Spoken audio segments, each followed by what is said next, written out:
Hey there, everybody. Welcome to today's presentation on love languages and temperament. I am your host, Dr. Dawn-Elise Snipes. In this presentation, we're going to continue from what we talked about in Tuesday's class with setting healthy boundaries and creating healthy relationships to really understanding ourselves and our partners and improving communication. We're going to start by identifying the characteristics of each dimension of temperament and how awareness of temperament can improve relationships as well as improve your stress level. We will also finish by learning about love languages and how those love languages can be used to enhance relationships. And we'll explore how temperament and love languages actually kind of dovetail with one another. Remember that people's temperament is somewhat inborn. When a baby is born, and I can tell you from both of my children, they were born with very different temperaments. My son, you could set your clock by him from the time he was an infant, when he would go to sleep, how long he would sleep, when he would be hungry. He had a very rigid clock, and he always liked structure. When he started preschool, I'll never forget one of my favorite stories. He went to preschool, and normally at 8 o'clock, they had circle time. Well, on this particular day, it was somebody's birthday, and the parent had brought in goodies and stuff so they could have a little bit of a birthday celebration at 8 o'clock. And Sean just was not going to leave the circle rug. And his teacher tried to coax him over to where they were having the birthday party. And he's like, "No, Miss Jessica, 8 o'clock is circle time. We need to do circle time." And he was very distressed by the fact that there was this sudden unplanned change. He's gotten a little less rigid through the years, but he is still very structured about what he does. And he likes to have advanced warning for what's going on. My daughter's somewhat the same way. She adjusts to things a little bit better than my son, but she's very much like me where she likes to have routine and structure. Now, in terms of temperament, my daughter tends to be very much an introvert. She gets exhausted when she's around a whole bunch of people. She'll even tell me when she was younger, we would come home from shopping or whatever, and she would tell me, "Too much extroverting today. I need to go to my room and have some quiet time." Okay, as long as you recognize what your preferences and temperament are. So it's been interesting watching these two young people grow up and be very different in terms of their temperament. Now, temperament is comprised of 4 dimensions. Environment and energy is the first one, and that is the EI, the extrovert versus introvert. And remember that temperament is along a continuum. One is not good or bad. They are just very different. They're polar opposites. The great thing is if you're in a relationship with somebody who shares your temperament, you're going to be like peas in a pod. If you are in a relationship with someone who has the opposite temperament, they actually often may have somewhat of a moderating effect, keeping you from going too far in one direction or the other. So you can be in relationships with people with completely opposite temperaments. My husband and I are totally polar opposites in our temperament. And that's why we work so well together in the business. He has much more attention to detail. He's much more of a thinker type person, a fact-oriented type person, where I tend to be more emotional. He tends to be able to adopt or adjust when things don't go well. When something happens, the website goes down or something, I don't drop back and punt well. If something unexpected happens, it throws me for a loop. So we balance each other. We synergize beautifully. So the first dimension, as I mentioned, is environment and energy, or your extrovert and your introvert. The second dimension, and there are 4 dimensions, is what I call mental conceptualization.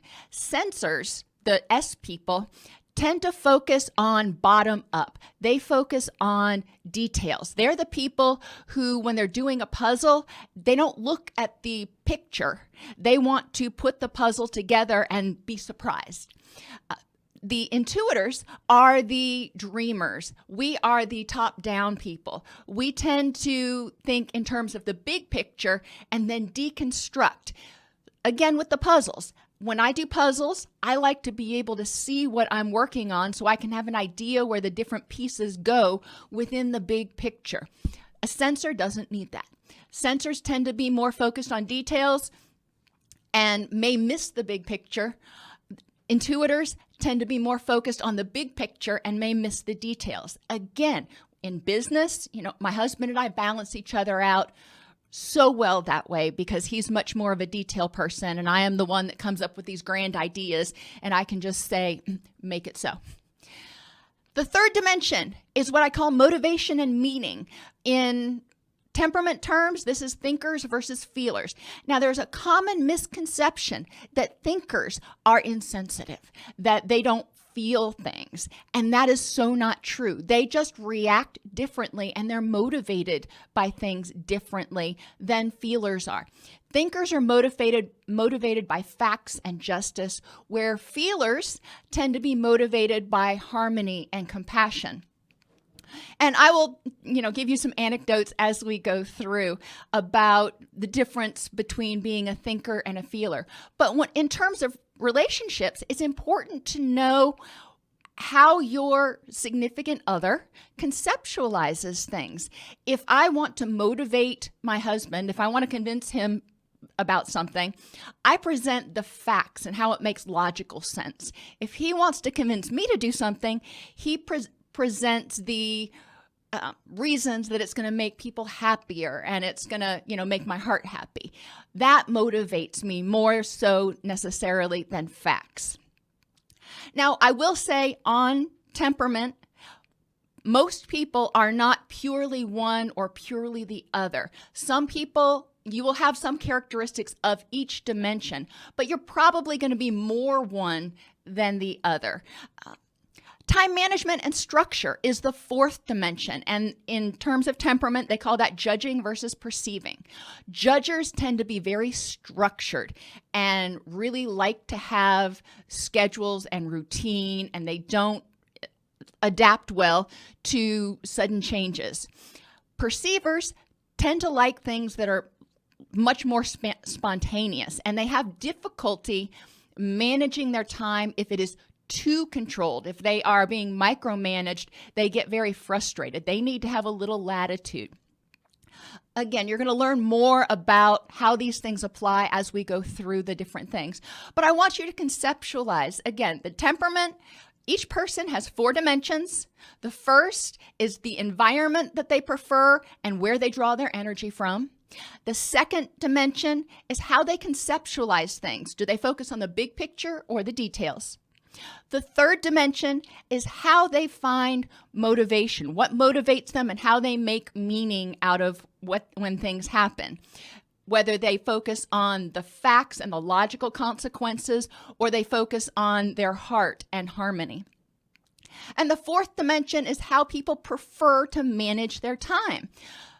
Judgers really tend to like to have structure and predictability. Perceivers really like spontaneity. And you can see how when you have people in relationships with opposite temperament preferences, there's going to have to be a little bit of communication and compromise. Let's start out by talking about the first dimension, the environment dimension, extroverts versus introverts. Extroverts tend to be expansive and less passionate. They are people who want to know a little bit about everything. They are thirsty for knowledge, and they want to dabble. They want to try things, and that's awesome. An introvert also thirsts for knowledge, but they want to do the deep dive. They are going to learn about one thing and learn about it intensely. When my children were born, my son was a micro-preemie, and when he was born, I ordered just about every book I could find on parenting preemies off of Amazon at that point in time. And I just read and read and read and tried to learn and tried to connect with people. This was before the internet was super big. So there were fewer resources online. I was actually using paper books. Oh my gosh, believe that. So to a certain extent, I am an introvert there. I'm kind of in the middle on the EI continuum, if you will. Extroverts are really easy to get to know, partly because they love to talk and they talk and think at the same time. They love meeting new people.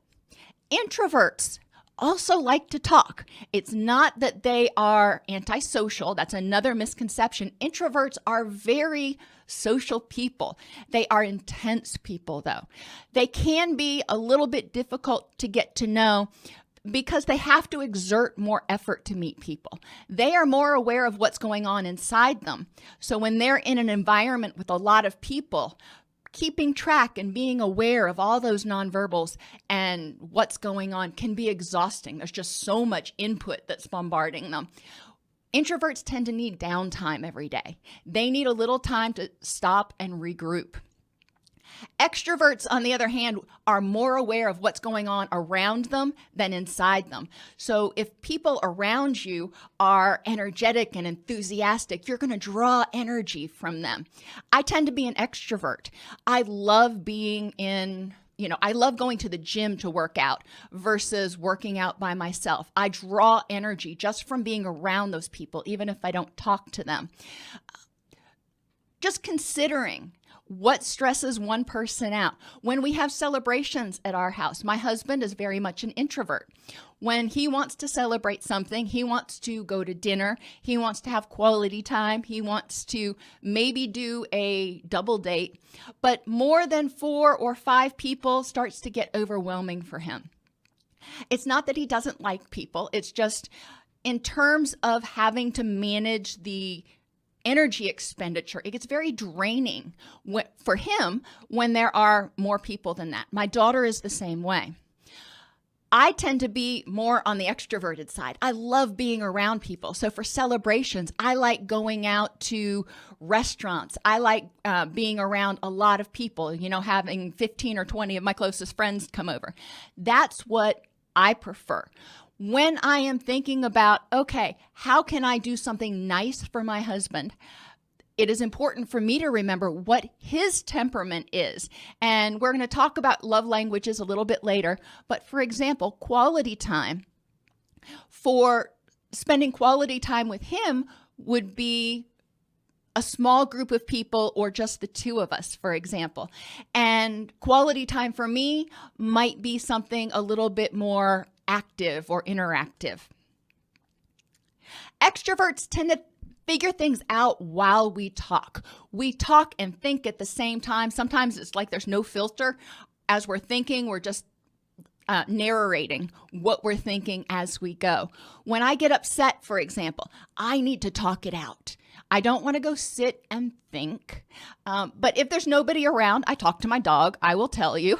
Or at least, I tell people I'm talking to my dog as opposed to just talking to myself. But I talk it out. That is part of my extroverted nature. Introverts are processing things, but they like to go somewhere and think and process what's going on and then come talk about it. So if you've got an extrovert and an introvert in a relationship, it's important to recognize that the introvert, if there's something going on, the introvert may need some quiet time to go think about what's going on and then come to the discussion. The extrovert is really going to want to talk about it right now.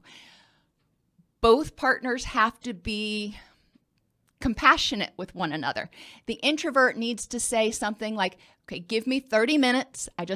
Give me 30 minutes to think about it, and then we will talk. So the extrovert's not going, okay, when can we work this out? The extrovert may need to have a friend that they call and talk to, or a dog that they call and talk to, or talk to themselves, or just distract themselves using distress tolerance skills until the introvert is ready to talk. But by giving a time limit, The extrovert's not left hanging, but the introvert isn't going to be interrupted, which takes us to our next issue. Extroverts don't mind being interrupted at all. Since they are, pretty expansive, they're aware of what's going on around them. When they are interrupted, it's not jarring to them. Introverts, on the other hand, tend to be doing that deep dive. They know what's going on around or going on inside of them. So when something interrupts them, it kind of jars them out of themselves again, out of their own head. And that can be stressful for the introvert. Introverts also, because they're doing that deep dive, have a hard time switching gears instantaneously because of an interruption.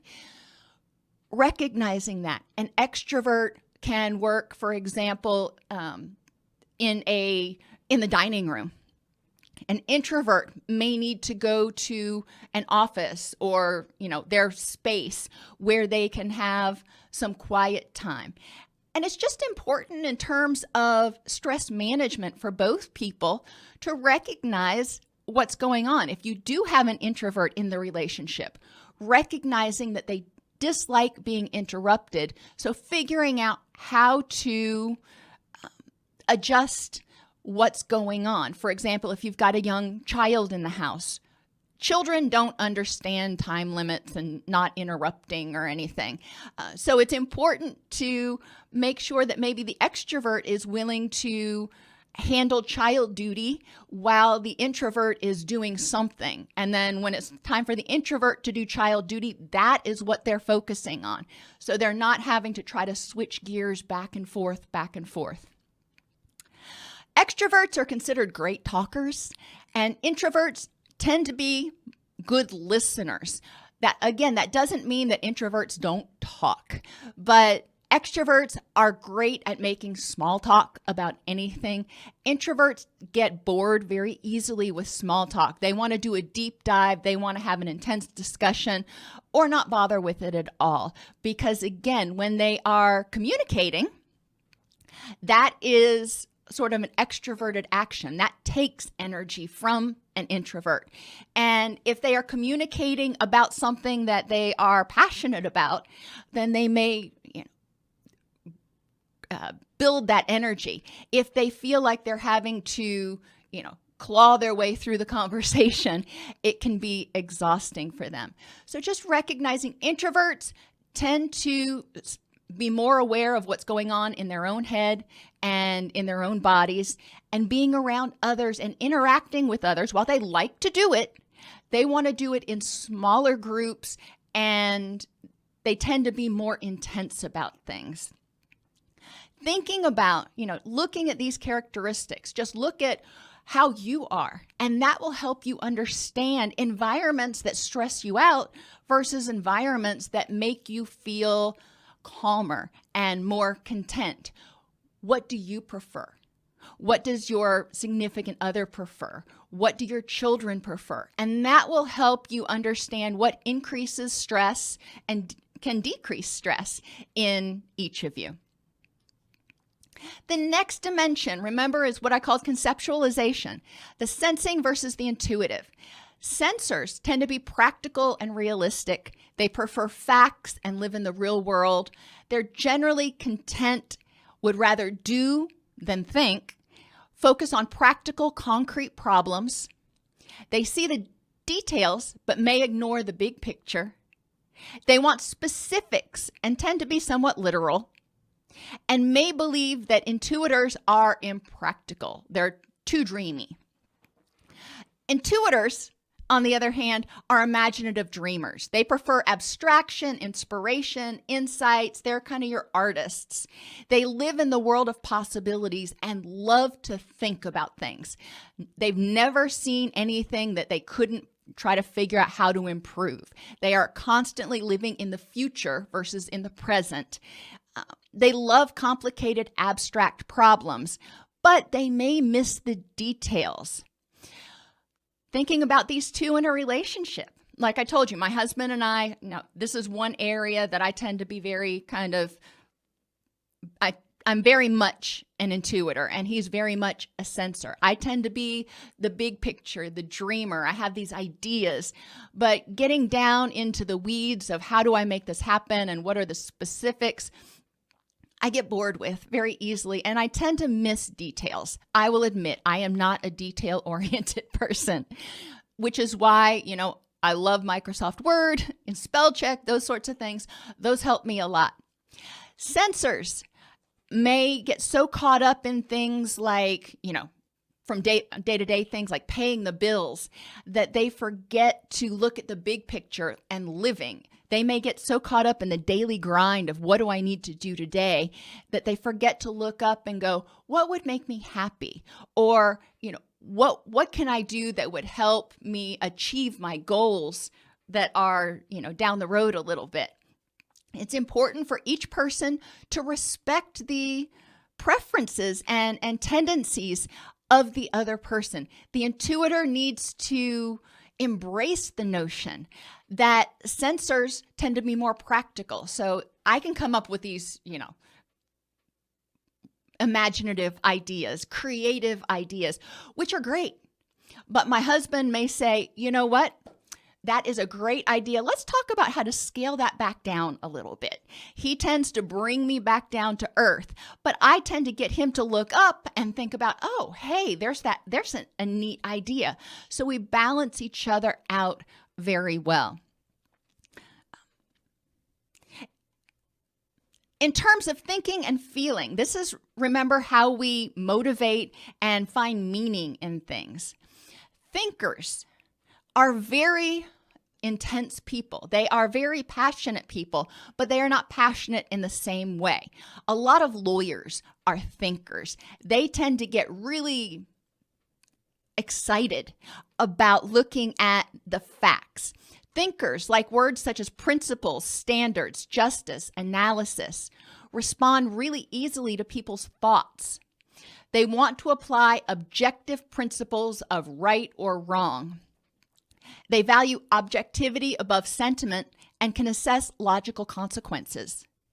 They believe it's more important to be just than to be merciful, and they look through a true-false lens when they're trying to assess what's going on.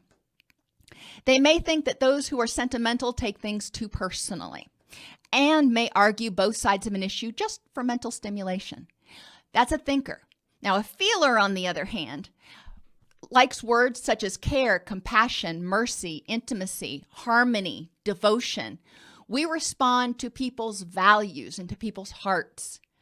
We want to apply values and ethics from multiple perspectives to make sure that everybody feels accepted and we're creating harmony. We value sentiment above objectivity, and we're good at assessing this says the human impact, but the impact of what we're doing, whether it's on, the impact on the world and what that's going to do for our children 20 years from now, or the impact on, other things. We are good at assessing the impact in terms of how will it impact our ability to have rich and meaningful life 5, 10, 20 years from now. Feelers believe it's more important to be caring and merciful than just. And if you think back to the Hans ethical example, you may have heard it in Psychology 101. Hans, his wife was very, very sick, and the medicine to get his wife better was really expensive. Now, he could choose to break the law and break into the pharmacy and steal the medication to save his wife, or he could follow the law and let his wife die. Which one does he do? Does he do the thing that is most right within the eyes of the law, or does he do the thing that's most right within his heart? So that's one of those thinker, feeler, ethical quandaries that sometimes we ask people to think about. Feelers may think that those preferring objectivity are insensitive. And I said earlier that when you're trying to motivate someone, you want to think about how they conceptualize things. If I am trying to, convince my husband of something, then I may present all of the logical facts that support my position. Whereas if he's trying to convince me of something, he presents all of the compassionate issues and how it would make my heart feel better and increase harmony and all that kind of stuff. I'll give you an example. When I was pregnant with our first child, we had just bought a house and I was still in graduate school. We didn't have a lot of money at that point in time, but there was one day I was at work and this dog walked up to me. Beautiful dog, sweet as can be, knew how to heel, didn't have a collar on. So I figured she just got a bath and she escaped from her yard and somebody would come get her. Well, called the pound. She went to the pound and I kept calling to see if they had reclaimed her and nobody ever called to claim her. And ultimately, since she was an adult and she was a bulldog breed, they weren't even going to put her up for adoption. They were just going to euthanize her. Well, so knowing that we had a baby coming in, 2 or 3 months at that point is what I thought, and that we really couldn't afford another dog, I didn't push the issue. I knew logically we could not afford another dog and, I was just going to have to put it in God's hands. And I accepted that. And it made my heart hurt like nobody's business, but I accepted that and I didn't push the issue because, I knew if I told my husband I wanted to adopt the dog, he'd say, yeah, we don't have enough money. Well, lo and behold, that wasn't actually right. I remember one night I was laying in bed. This was, after her hold period was up and nobody had claimed her. And he informed me that we were going to go adopt the dog the next day. And I said, but we can't afford it. It doesn't make sense to adopt this dog right now because, we have a new baby on the way. And his response was, 15 years from now, I'm going to be hearing about that daggum dog that you feel that you caused her death because you sent her to the pound. We will find a way to be able to afford one more dog right now because that is going to hurt your heart and that's going to sit with you for 15 years. And he was probably right, but he put himself in my position and imagined what I would be thinking. And I put myself in his position and imagined how he might be making meaning of this situation. And interestingly enough, we kind of crossed each other and ultimately we ended up getting the dog. I wasn't going to argue if he was willing to do it, but that's part of being in a relationship and understanding the factors behind it. When we're looking for property or whatever we're doing, when I'm trying to talk to him about why I prefer one thing or the other, why I think one thing's a better choice, I'm not going to tell him about all the warm fuzzies about it because, that's great and all, but I am going to point to some of the facts and some of the issues that are important to him and how they, whatever it is, fits with what's important to him. And likewise, he will point out the warm and fuzzies for me. So we do compromise with one another. I don't see him as insensitive. I recognize that he reacts to things much differently than I do. He doesn't like to talk about the F word, feelings that is. And that's okay. Not especially in our culture. A lot of times men are told that they're not supposed to talk about feelings. And I don't agree with that, but it is what it is. So recognizing when people use euphemisms, they feel stressed, they feel exhausted, they feel like they got punched in the gut, that's okay. However they want to conceptualize it and talk about it. But thinkers tend to get very hung up or focused on perceived injustices when it comes to right or wrong. And feelers tend to be the same way when it comes to things that may reduce harmony.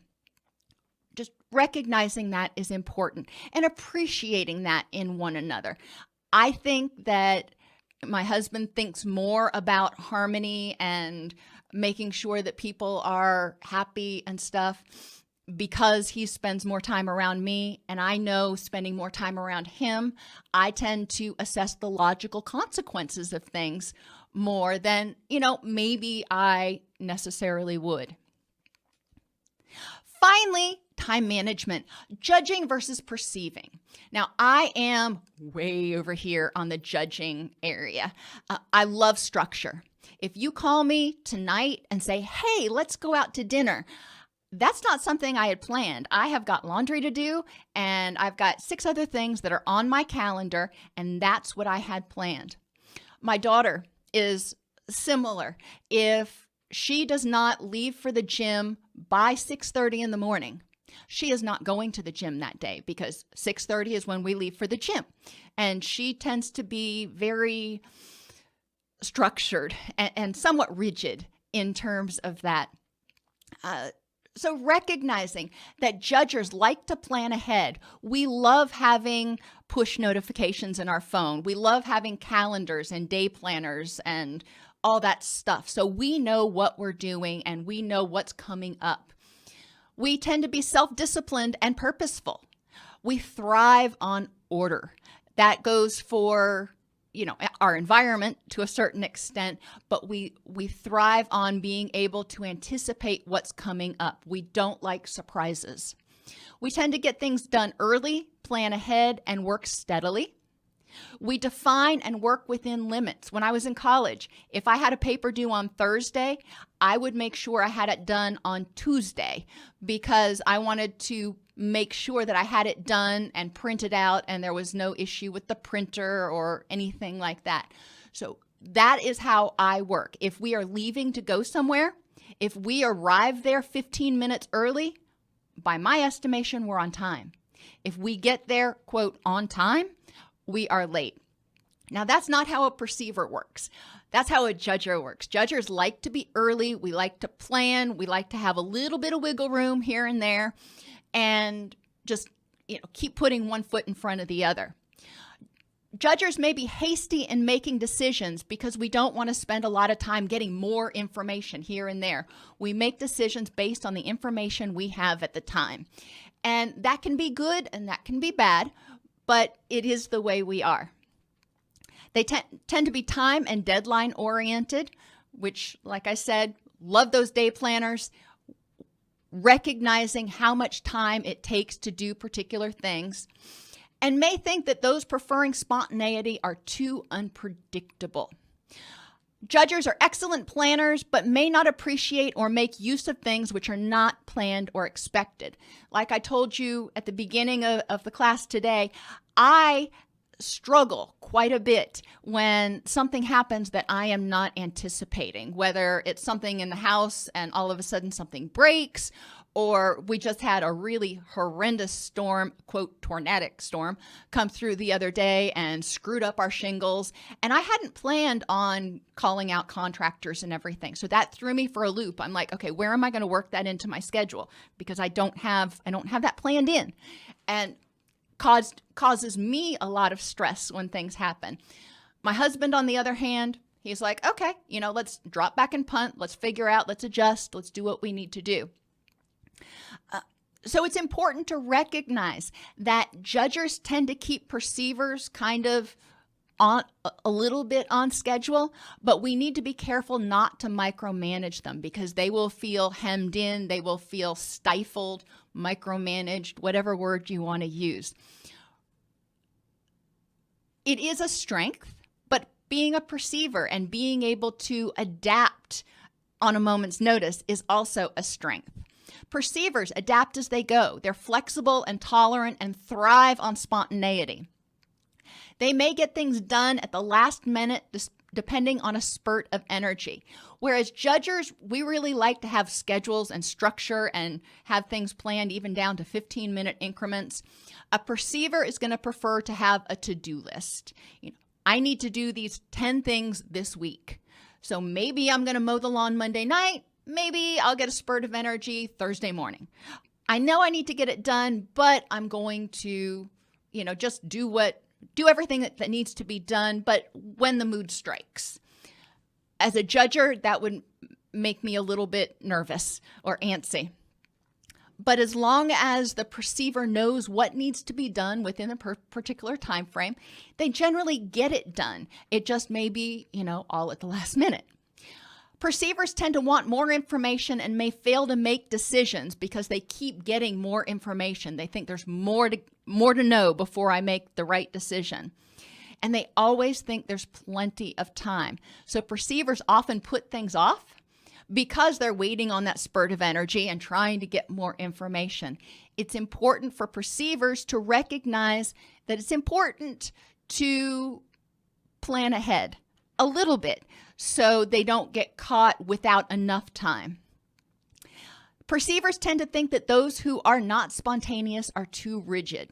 And one way in our relationship that we compromised was we schedule in a day for spontaneity. As ludicrous as that sounds, when our children were younger, we scheduled in Saturdays would be the day that I wouldn't plan anything. And that would be the day that I had no control, and we were going to do whatever the mood struck in the morning when we woke up. And I knew that day was going to be kind of loosey-goosey. Being able to plan for the loosey-goosiness allowed me to feel more calm, as opposed to, just suddenly waking up one morning and going, hey, let's do something. And I've already got 6 things planned. So we scheduled in spontaneity, which, helped the spontaneous people in my family feel less bored or hemmed in or whatever word you want to use. But it helped me feel calmer. It's important to get outside the box and figure out how can we make a win-win? How can we help each other feel happy and content and energized in our particular situation? Remembering one's not worse than the other, they synergize super well. When we have car trouble, that's another one that I don't have scheduled in. So when I have a flat tire or a car problem, that throws me into a little bit of a tizzy. And my husband is great at helping me calm down a little bit and regroup. So let's talk about application. Now, there are 16 different temperament types, but I am just going to use the polar opposite examples to give you an idea about, different ways you may need to adjust to communicate. An ENFJ versus an ISTP. An extrovert versus an introvert. Remember, in communication, the introvert is going to want to think and then talk. The extrovert is going to want to talk while they think. So trying to figure out how can we make this happen in a way that meets both of our needs. And remember, I suggested having the introvert give a time limit. Say, give me 30 minutes to think about this, and then we will get together. Intuitive versus sensing. The sensor likes details. The intuitor thinks broadly. So when you're communicating, it's important to figure out, what are the details of the big picture, and for each person to own which part of that they're concerned about, whether it's deciding on a vacation or what to do this weekend or the next house you're going to move into.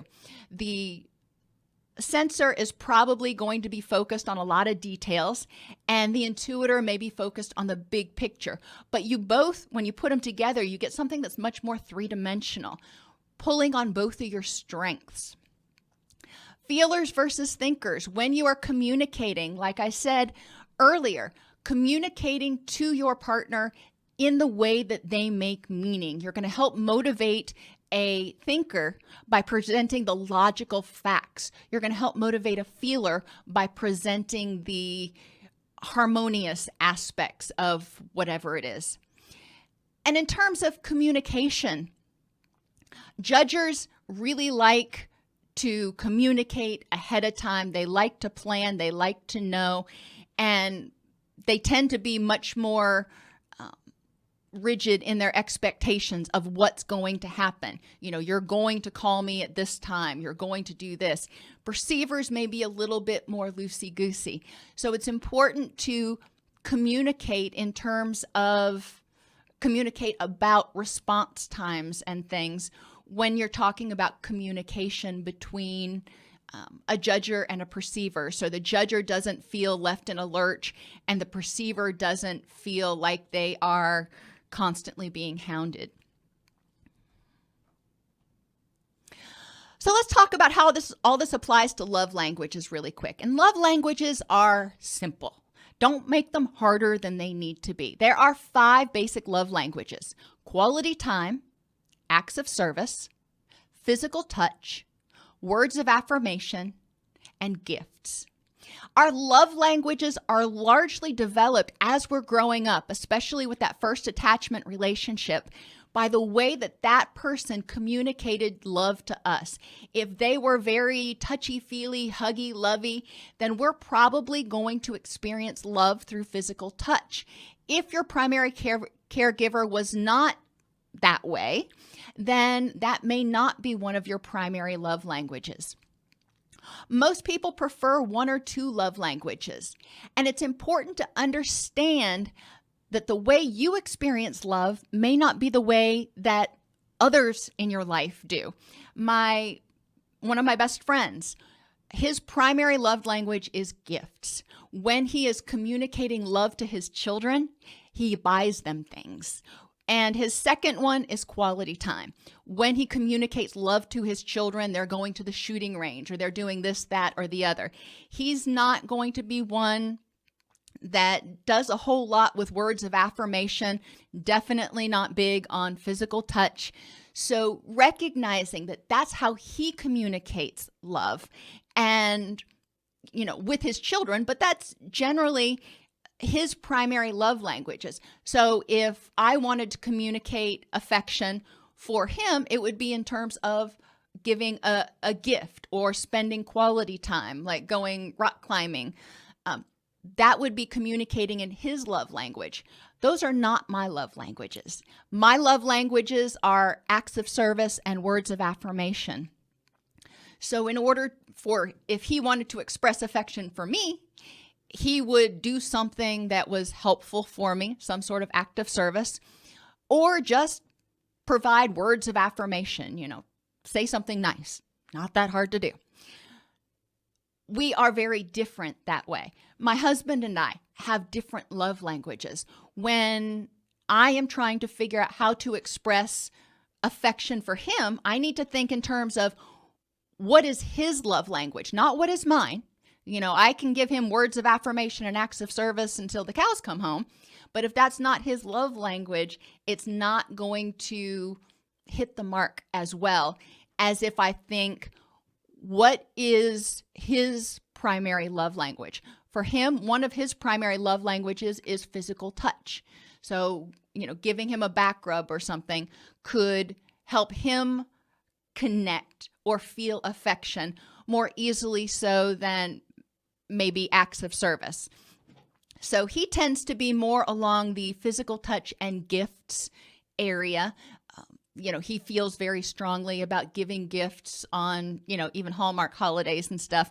No matter how much I say, don't worry about gifts, I'm not worried about it, and truly am not.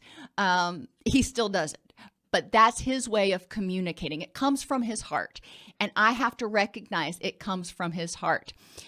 Acts of service are big for me. So he tried to communicate affection one time by doing an act of service, and that was going out and hoeing my garden for me because I have an organic garden and, there's a lot of energy required. Now, as a judger, I had already planned that day to do my exercise by going out and hoeing the garden for 2 hours. So his doing that for me, his act of service, came from such a place of love and compassion. But it stressed me out a little bit because that threw my schedule off. So this is how temperament and love languages dovetail. You need to be aware of your significant other's preferences temperamentally and also their love language, and make sure that they kind of work together. So an act of service, if he wanted to do that, and compromise, and he does it this is what he does now. Instead of going out and doing it and trying to be such a sweetheart and surprise me, he says, would you like me to go out there with you and help? And that does as much for communicating affection for me as going out there and doing it for me. He's giving me the opportunity to say yes or no, which fits within my J personality. And thinking about, there's not a super lot of dovetailing between love languages and temperament, but it is important to recognize what your partner's love languages are and to communicate those, to communicate affection in a way that fits their temperament. You know, if they are an introvert, you know, maybe quality time for an introvert looks different than quality time for an extrovert. Talking with them about what is it that you think of, you know, how do you define quality time? Everybody defines it differently. What would be an act of service for you? And as you spend time with people, you learn, you know, what things are important. You know, if somebody in my house decides that they're going to do the laundry for me, you know, generally I will not argue about that. But again, it could be something that I already have scheduled in for that day. And then I'm left with 3 hours on my hands and I'm going, well, what do I do now? That's partly on me. And it's important for me to recognize when people do things that are acts of service or, you know, trying to communicate affection and be nice from their point of view, from their love language. It's important for me to recognize where that behavior is coming from and receive it appropriately instead of necessarily just reacting if it causes me a little bit of stress. By knowing the love languages of your significant others, not just your partner, but your kids, your bosses, your friends, it's easier to communicate affection in a way that they understand.